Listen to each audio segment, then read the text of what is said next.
kësaj rritje, sepse nuk mendoj që ka njeri në Kosovë i cili jeton dhe punon nga tyrat e punës tij, i cili pajtohet me këtë rritje. Pra ne edhe ashtu si shoqëri viteve të fundit jemi ballafaqur me rritje enorme të çmimeve, pothuajse në secilin sektor, me rritë dhe energjia elektrike 2 herë brenda këtyre viteve, dhe sikur mos mjaftonin këto, tani më vjen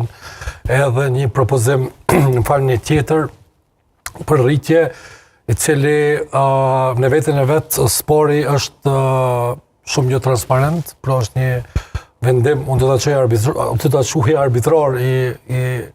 zyrës rregullatorit për energji, sepse ka ardhur si rezultat i kërkesës së kompanive të cilat ne e dim që ata janë tregtarë dhe punojnë për fitim, dhe kjo po shihet çdo ditë më shumë, se interesi i tyre është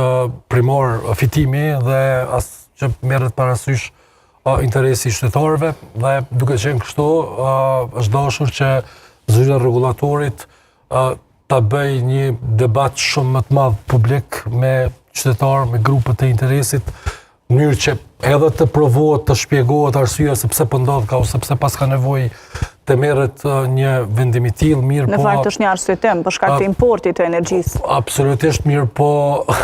A është real kjo apo jo? Atëherë këto ta diskutojmë. Ta diskutojmë me grupet e interesit, ta diskutojmë me qytetarët dhe të shohim nëse vërtet është importi shkaku i kësaj apo jo. Mirë, sepse ne jemi dëshmitarë që këto ditë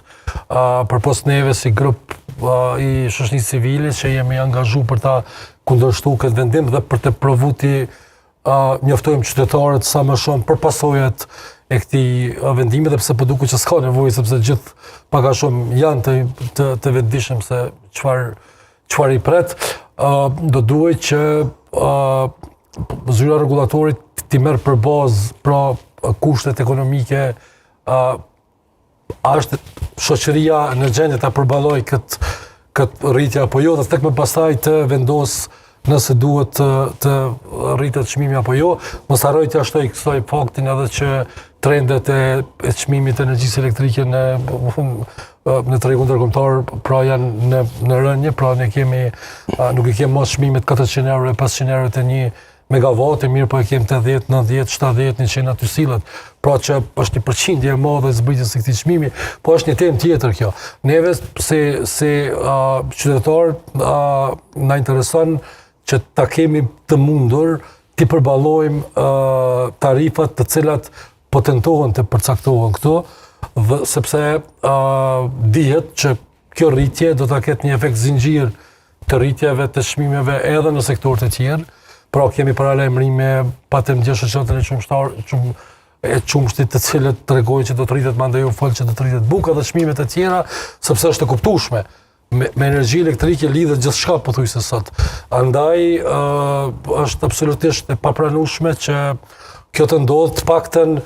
jo në këtë kohë, të paktën jo përderisa ne nuk e shohim një angazhim në këtë rast edhe të qeverisë Kosovës për të ndikuar që të rritet mirëqenia jonë, duke filluar që nga rritja e pagave, pra është një pesta që shkon për faturën e energjisë elektrike, imagjino mandej për shpenzimet e tjera, shportës ditore, plot shpenzime tjera që ne i kemi si qytetar. Andaj absolutisht i pajtohem që duhet këtë debat, dhe duhet këtë debat më të vërtet të mirëfillt. Absolutisht ne nuk jemi këtu për vetëm sa për ta kundërshtuar këtë vendim, por jemi këtu për të treguar që me këtë rritje të këtij çmimi dhe rritjeve zinxhir që do pasohen, një pjesë e madhe e qytetarëve të këtij vendi do ta kenë të pamundur të ja dalin dhe ta kalojnë muajin dhe të jetojnë normal në këtë vend. Zoti Bujupe, një kërkesë prej 15% të rritjes, çka justifikon këtë kërkesë? Mirë që preferoni si kërkesë, sepse vendimi ende nuk është